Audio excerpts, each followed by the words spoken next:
여러분 좀 쉬었다 오셨나요? 한국의 역사 7강 이제 두 번째 다시 한번 좀 살펴보는 시간 갖도록 하겠습니다. 근데 여기 지금 텍스트에는 1이라고 써 있는데 1 아니라 두 번째예요. 두 번째. 예, 한번 살펴보도록 하겠습니다. 자, 우리 지금 계속 조선시대 중기 이야기를 하고 있는데 우리 중기에서 지금 지난 시간에 가장 도드라진 특징이 뭐였냐? 훈구파와 그 개국 공신 세력이라고 할 수 있는 훈구파와 신진 사대부 세력이라고 할 수 있는 살인파 사이에 크고 작은 정쟁과 사화가 있었다라는 거 말씀을 드렸어요. 근데 훈구파하고 살인파가 사화가 조금 잦아들 수 있는 계기가 왕이 직접 살인파 사람들을 그 중요한 어떤 중앙 정계의 요직에 앉힘으로써 그걸 이제 요직을 등용했다라고 표현을 하는데요. 그렇게 요직에 앉힘으로써 왕으로부터 정통성을 인정받게 돼요. 살인파들이. 그러면서 이제 견제나 정쟁은 그리고 사화는 잦아들어요. 훈구파도 이제 뭐 별 얘기를 못 하는 거죠. 그리고 오히려 왕들이 그러니까 더 살인파 사람들을 많이 관직에 등용시켜요. 그러니까 살인파의 세력이 커져요. 커지게 되니까 그들이 안정적인 어떤 기반을 마련할 수가 있어서 그거는 좋은데 또 살인파 안에서 분열이 일어난 거예요. 지난 시간 말씀드렸지만 나는 어디 라인이다, 나는 어디 라인이다 하면서 자 라인을 이제 분류하면서 자신들의 정체성을 내세우기 시작했죠. 그러다 보니까 당쟁이 끊이지가 않아요. 또 그리고 당쟁에서 밀리지 않기 위해서 향촌이나 서원 같은 곳, 특히 서원이라는 교육기관을 그냥 단지 교육기관에 머무르게 하는 게 아니라 자신들의 정치적 이해를 극대화시키기 위한 교육기관으로 삼기 시작했죠. 그래서 그 교육기관을 통해서 어떤 의미에서는 그 서원의 교육기관을 통해서 유학을 이제 중시했던 그런 사람들에게 함께 할 수 있는 그런 움직임을 계속해서 이제 제공해 왔던 거죠. 그러니까 이제 사실 어떤 의미에서 서원을 내세우고 살인파 사람들이 계속 득세하는 이런 어떤 외부적인 여건과 상황들이 어떤 걸로 조금 인식이 될 수 있겠느냐 이렇게 보냐 하면은 뭔가 내부적인 그 관계가 계속해서 할 수가 있는 거죠. 그러니까 그 의미로 보면은 이렇게 내부적인 어떤 분열들이 계속해서 이렇게 나타나는 움직임들이 될 수가 있는데 그런 움직임들을 함께 할 수 있는 그 상황들을 우리가 조금은 주의해서 볼 수가 있는 게 외부에서 이제 공격을 받게 되니까 어떤 의미에서는 새롭게 할 수 있는 그런 사람들에게 외부적인 것들에다가 틈을 줄 수 있는 그런 여지가 사실은 새겨날 수 있는 그런 부분들이 될 수가 있을 것 같아요. 네. 자, 그래서 외부적인 세력에서 나타나는 사건이 뭐가 있느냐? 바로 이제 그 전쟁입니다. 조선 중기 1592년에 일본의 정황을 말씀드릴까요?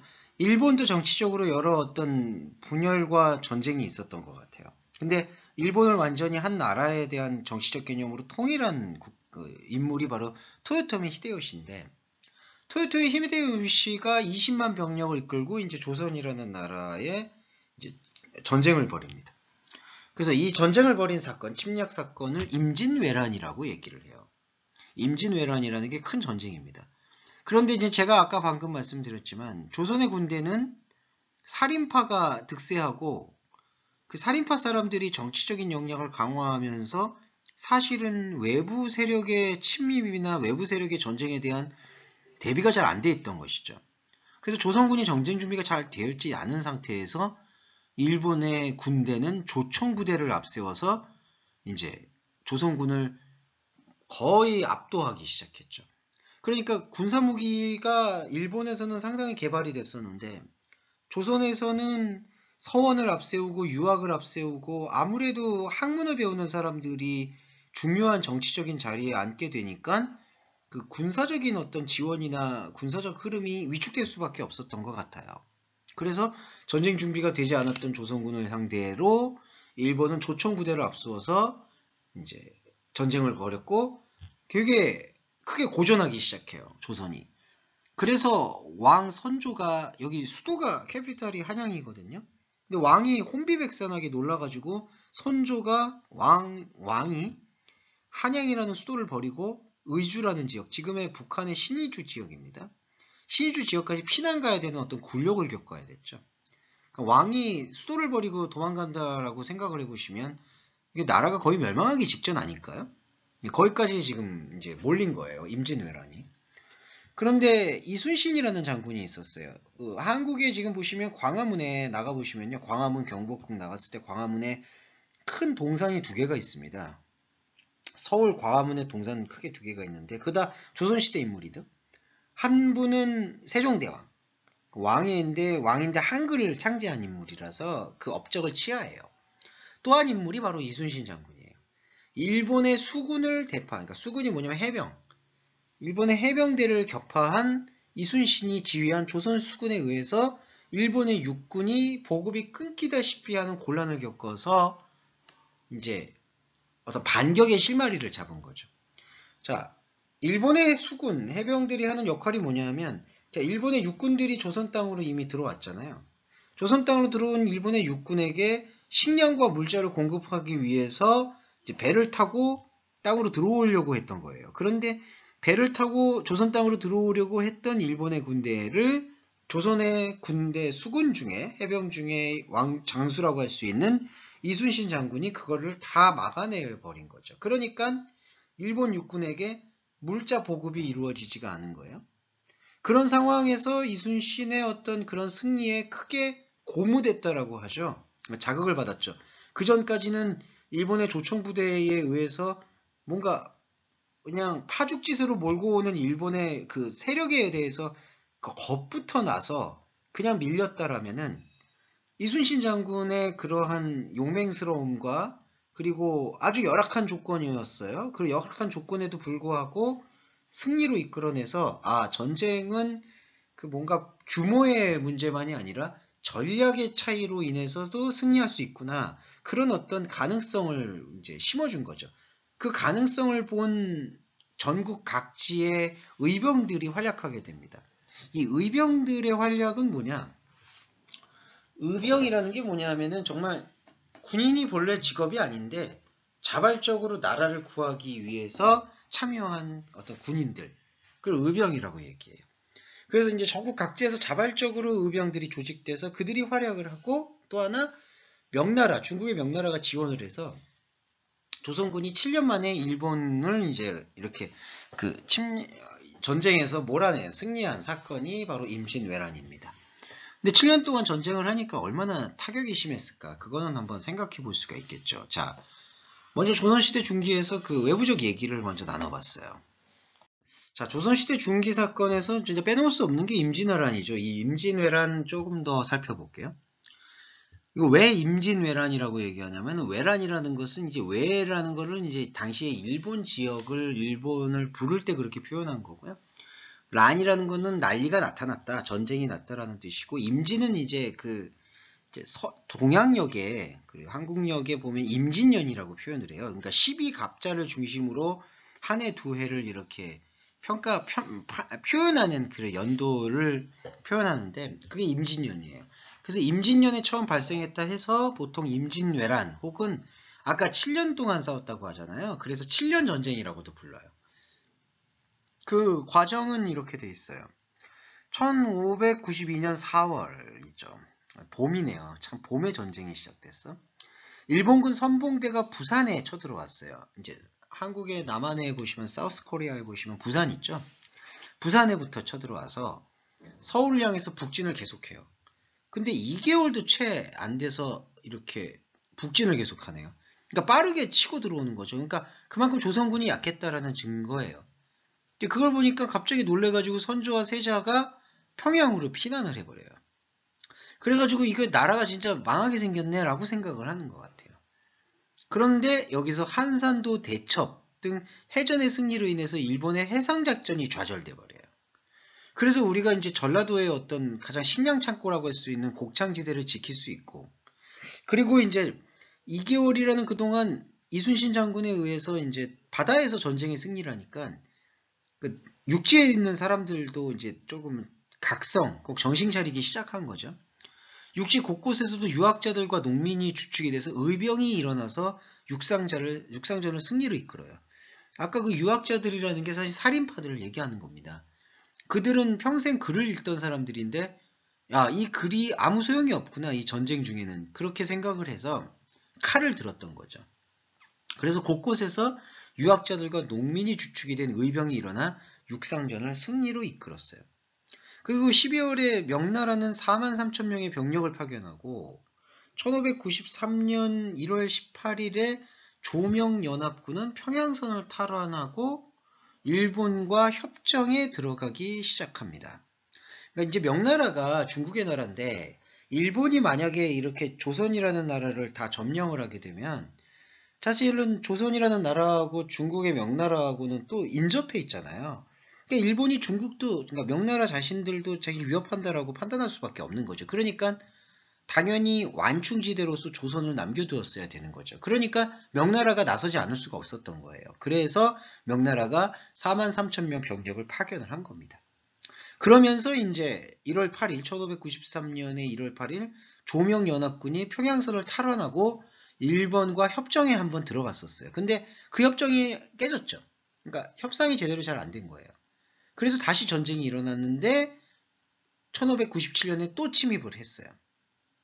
그렇죠. 그러니까 협상이 결렬되고 1597년에 다시 침입을 했는데 이때 이제 권율이나 이시연이라는 그 장군이 주축이 된 이거를 이제 행주대첩이라고 표현을 하는데 권율 이시연의 조명연합군에 패하고 그리고 해상에서 또 이순신에게 패해서 7년에 대한 전쟁은 마무리가 됐다. 이게 이제 임진왜란의 전체적 스토리예요. 여러분이 지금 보시는 화면이 이 화면의 사진이 뭐냐? 거북선입니다. 이게 이제 대한민국에서 조금 계속해서 조선시대에서 가장 잘 알려져 있는 그 해양 무기 중에 하나죠. 배예요, 배. 근데 배인데 이제 뭐냐?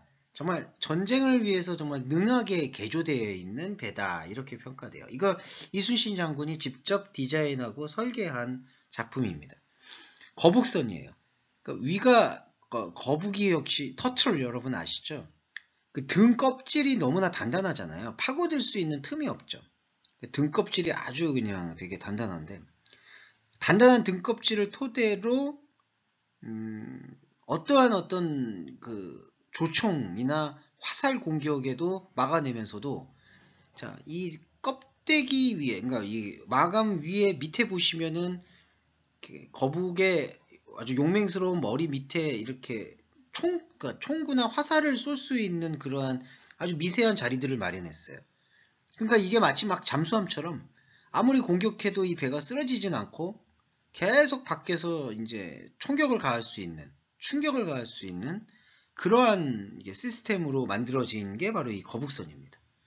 그래서 이 거북선은 지금 현재 박물관에 보관이 되어 있는데 나중에 한번 가서 이제 실물 크기로 보시면은 실제로 대단히 어마어마하더라고요.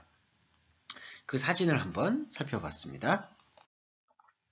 그리고 이분이 누구냐 하면은 바로 이순신 장군이에요. 그 이순신 장군 초상화인데 여러분 이게 옛날의 초상화 그림은 좀 느낌이 어떠세요? 이게 이제 조선화라고 얘기를 하는데 유화처럼 진한 물감을 사용하지 않고 그렇게 붓을 사용해서 여러분 붓 아세요? 붓을 사용해서 이렇게 그림을 그렸습니다. 아주 정갈하고 깔끔한 어떤 이미지가 있죠. 그리고 바닥에는 이게 화선지라고 얘기해서요. 옛날에 한지예요. 한국에서 한국에서 되게 생산되는 이게 색을 잘 이렇게 색채가 두드러지게 이렇게 좀 각인될 수 있도록 만들어진 그러한 그림인데 그런 어떤 초상화의 이미지를 이제 조선화라고 표현하고 지금 보시는 그림은 바로 그 조선화 중에 인물을 그렸죠. 인물화라고 얘기하는데 바로 이순신 장군에 대해서 이렇게 적어놨어요. 그러니까 그려놨어요. 이것도 이제 여러분 박물관에 가시면 좋겠고 기회가 돼서 같이 한번 갈 수 있으면 좋겠는데 한번 지금 상황을 지켜보도록 하겠습니다.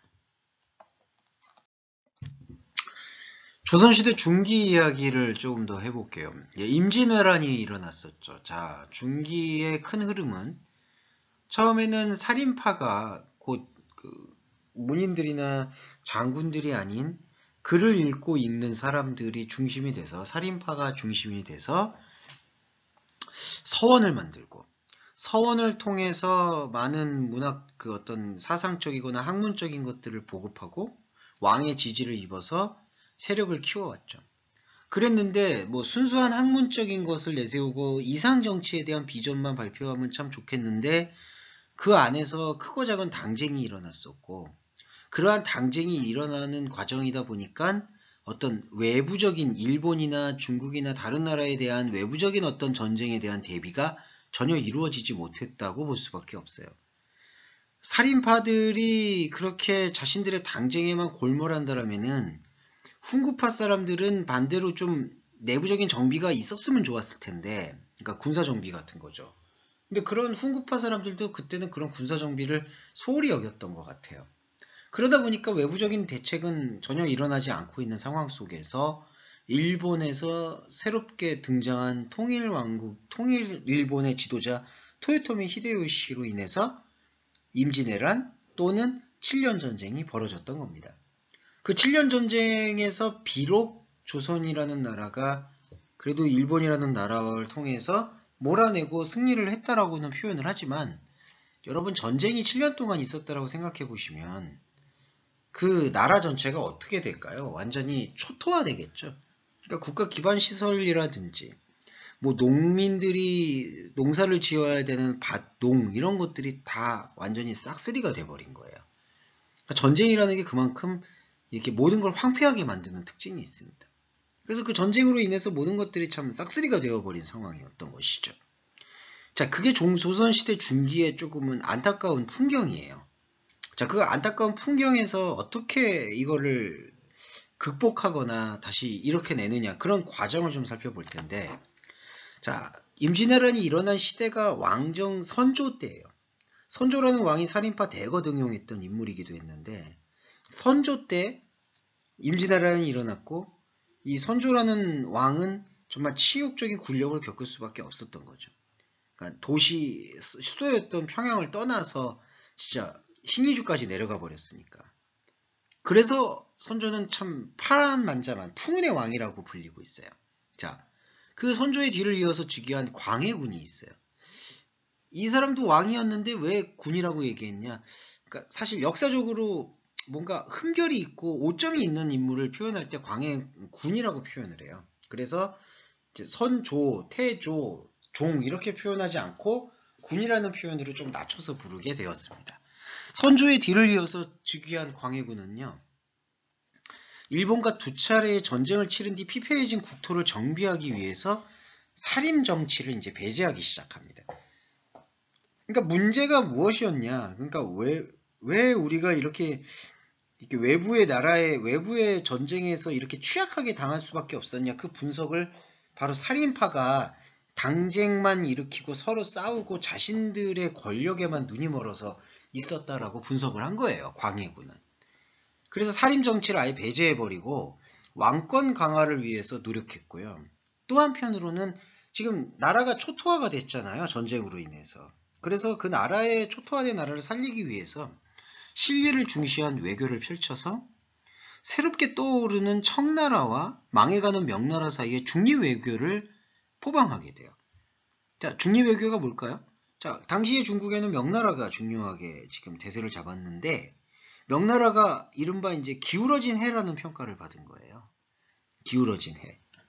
그래서 그 기울어진 해와 그리고 기울어진 해가 아닌 청나라, 새롭게 떠오르는 나라였어요. 그 나라 사이에서 스탠스를 분명히 해야 된다라고 느낀 거죠. 그러니까 청나라도 중시를 해야 된다. 왜냐하면 광해군이 읽을 때에는 명나라는 이제 세력을 다한 것 같거든요. 그러니까 명나라를 제재하고 조금 청나라 쪽으로 옮겨가야 되는데 또 대놓고 그렇게 할 수는 없으니까 중립 외교를 펼치자, 이렇게 지금 표방한 거예요. 그게 광해군의 역할인데, 근데 이제 근데 광해군과 그를 지지하는, 광해군도 그를 지지하는 자기 세력이 있어야 되잖아요. 그게 북인이라고 해요. 이건 정치적인 건데, 그를 지지하는 북인에 의해 정계에서 배제된 서인과 남인, 이것도 권력 세력이죠. 서인과 남인이 권력을 다시 빼앗기 위해서 연합해서 1623년에 광해군을 몰아내고 인조를 올립했다. 그래서 이거를 인조반정이라고 표현을 해요. 그러니까 신하들이 왕을 몰아내고 새로운 왕을 세운 그런 과정이에요. 좀 씁쓸하다라고 할 수가 있죠. 광해군은 나라를 살려보려고 한 건데 그런 어떤 살려보려고 하려는 노력이 이렇게 여전히 자리를 차지하고 자신의 정치적인 이득권을 챙기기 위해서 눈이 먼 사람들에 의해서 이제 돌아서게 되는 이런 게 이제 한국 역사의 아픔이라고도 표현할 수가 있을 것 같습니다. 이분이 인조 반정에 대한 이야기였어요. 자, 여러분 광해군 얘기 조금 더 해볼까요? 광해군은 이렇게 경제적으로는 대동법과 호패법 이거 여러분 그러니까 이게 그 공무원 제도하고 화폐 제도를 얘기해요. 대동법과 호패법. 그러니까 화폐 개혁을 단행한 거예요. 한국에는 금융실명제라고 옛날에는 통장을 자기 이름이 아닌 차명이라고 하죠. 다른 이름으로 써도 이렇게 사용이 가능했던 게 있었거든요. 그런데 그런 것들을 자기 이름으로 써라. 뱅크는 자기 통장은 꼭 자기 이름으로 써라. 그게 도입된 게 바로 금융실명제 같은 거예요. 호패법도 화폐법인데 그런 거하고 비슷한 거예요. 그러니까 경제활동을 좀 투명하게 만든 그 법이죠.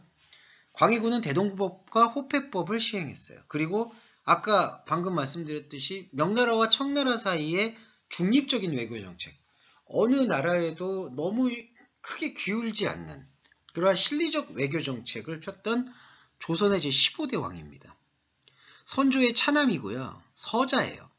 서자가 뭐냐면은 그 본부인에게서 나온 부인이 아닌 우리 한글의 표현으로 보면은 이제 그거를 두 번째 부인, 세 번째 부인 해요. 두 번째 부인 정도에서 나온 아들. 당시는 왕정 시대니까 왕이 이제 여러 이거 뭐라고 표현할까요? 여러 여성들과 결혼을 할 수가 있었죠. 그게 이제 왕궁의 어떤 자손에 대한 지지 기반의 확립 때문에라도 그렇게 됐어요. 선조 차남이고 서자로 이름은 혼이에요. 이름이. 광해군은 이제 왕의 이름인 거고 이름이 혼이고 임진왜란이 발발해서 되게 위급한 상황에서 세자 그러니까 이거 왕의 아들 너는 왕을 이어받을 사람이다. 그거를 세자라고 표현하는데 그 세자로 이제 책봉되었었고요. 환란 후 중에 이제 선조를 대신해서 그 정무 그러니까 아버지를 대신해서 이제 나라 일을 돌본 거예요. 그렇게 한 다음에 7년 전쟁 지나고 난 다음에 이 북인이라고 표현하죠. 이걸 대북파의 지지를 받아서 왕위에 올랐어요. 그리고 박납의 폐단을 없애기 위해서 대동법. 이게 이제 박납이 이렇게 그 벼슬을 사고 파는 그런 것들을 박납이라고 하는데 그렇게 사고 팔아서 저기 공무원 되면은 그 사람이 제대로 일을 할 수가 있을까요? 그 불법이죠, 완전히. 그러니까 부모님 백으로 들어간다라든지. 그렇게 하면은 그게 어떻게 되겠어요? 그러니까 그 폐단을 없애기 위해서 대동법을 시행한 거고, 공정한 어떤 경쟁을 할 수 있도록 그 시스템을 완비한 거고, 또 그리고 공정하고 올바른, 누구도 불만을 느끼지 않을 공정한 세금을 물리기 위해서 양전과 호패법을 시행하는 등 혁신적인 정치를 펼치긴 했어요. 근데 뭔가 효과적인 실효를 거두지 못했어요. 왜 그럴까요? 좀 섣불리 앞서서 이런 제도들을 시행한 그 이유도 있지만 계속해서 반대가 심했던 것 같아요. 신하들의 반대. 그러니까 혁신적인 정치를 펼치기는 했으나 실효는 거두지는 못한 그러한 안타까움이 있죠. 그리고 이제 후금이 강성해지자 이게 청나라예요. 이게 후금이라는 게 명과 후금 사이에 균형 잡힌 외교정책 이게 중립적 외교정책이었거든요. 그랬는데 정책에 이 광해군의 이런 정책에 상당한 불만을 품었던 서인의 무리들이 반정 그게 제가 아까 방금 전 말씀드렸던 인조 반정이죠. 반정을 일으켜서 폐위되고 말아요. 폐위가 된 게 바로 그래서 이제 불명예스럽게 물러났다 해서 종이나 조로 뒷말을 붙이지 않고 군으로 이렇게 표현한 겁니다. 네, 그래서 광해군이 조금 불운한 왕이라고 할 수 있죠. 하지만 좀 나라를 살리고 뭔가 새롭게 개혁하고자 했던 의지가 상당히 강한 인물이었다. 그렇게 평가는 받습니다. 이건 여러분 그 한국 영화 중에 광해라는 영화가 있어요. 되게 흥행에 성공한 영화인데 그 광해라는 영화에서 실제 광해의 역할을 맡았던 이병헌 배우가 앉아있는 사진입니다. 이병헌 배우가 광해 역할을 맡았는데 상당히 연기를 잘했어요. 한번 이 사진 보고 넘어갈게요. 그리고 이제 인조시대에서는 명나라와 다시 친선 정책을 이제 펼쳤고, 이에 자극받은 청나라가 공격을 해서 정묘호란, 병자호란이 막 일어나요. 그러니까 청나라가 이제 막 이제 들어오는, 그래서 조선은 이 전쟁에서는 패배해요. 그래서 청나라한테 완전히 항복선을 하고 나라가 청나라를 사실은 섬기게 된 거죠. 임진왜란에서는 성공했는데 여기서는 이게 이제 실패한 거예요. 그러니까 전쟁으로 인해서 국토가 완전히 황폐해지고 재정이 고갈되는 일이 이제 벌어지게 된 거죠. 그래서 청나라에게 당한 수치를 갚자라는 북벌론이 대두되기도 했지만 청나라를 이제는 본받자라는 북학론이 대두되는 시기였습니다. 자, 세 번째 시간에서 다시 만날게요.